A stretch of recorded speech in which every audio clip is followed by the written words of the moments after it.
Le collège des membres du Conseil supérieur de la liberté de communication s'est réuni ce jeudi 8 janvier 2026 pour jeter un regard rétrospectif et critique à la fois sur les contenus informationnels des médias sociaux et sur les pratiques professionnelles au regard des dispositions du cadre juridique de la presse. Le collège constate, avec une vive préoccupation, la recrudescence des publications comportant des allégations non vérifiées, des imputations à caractère diffamatoire, des propos injurieux et offensants, ainsi que la diffusion d'images et de commentaires de nature à porter atteinte à l'honneur et à la dignité des personnes, à la crédibilité des institutions de la République et à la cohésion nationale. Le collège des membres rappelle que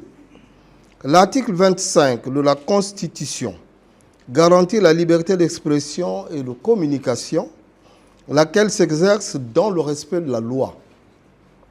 La loi 8/2001 du 12 novembre 2001 sur la liberté de l'information et de la communication réprime notamment la diffamation, l'injure, la publication de fausses nouvelles, l'offense aux institutions et aux autorités de la République, y compris au président de la République, article 191. La loi organique 4/2003 du 18 janvier 2003 déterminant les missions, l'organisation, la composition et le fonctionnement du Conseil supérieur de la liberté de communication, tel que modifié et complété par la loi organique 27/2022 du 29 juin 2022, confère au Conseil supérieur de la liberté de communication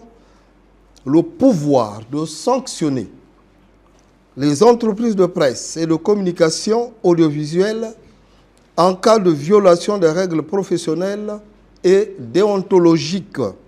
qu'il s'agisse des manquements ponctuels ou de violations flagrantes et répétées, notamment en cas de diffusion d'informations non fondées et non vérifiées, manipulation de l'opinion, diffamation, injure, atteinte à la dignité et à l'honneur. Le collège des membres tient à rappeler avec force que la liberté de presse n'est ni la liberté de diffamer, ni la liberté de manipuler, ni la liberté d'attaquer sans preuve. Le collège des membres en appelle au sens élevé de responsabilité des professionnels des médias,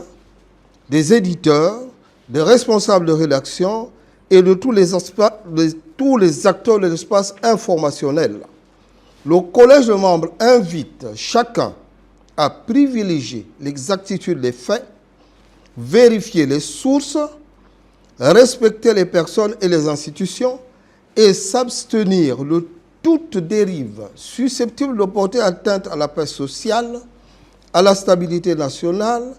et à la crédibilité du processus démocratique. À 2 mois de l'élection présidentielle, échéance majeure dans la vie démocratique de notre pays, le collège des membres invite l'ensemble des acteurs de l'espace informationnel à faire preuve de responsabilité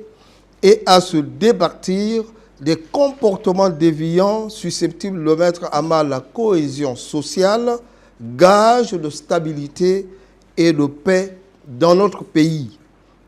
Le collège des membres rappelle à tous qu'il veillera, dans le strict respect des textes en vigueur, à l'application rigoureuse de la loi et prendra, le cas échéant, les mesures qui relèvent de sa compétence.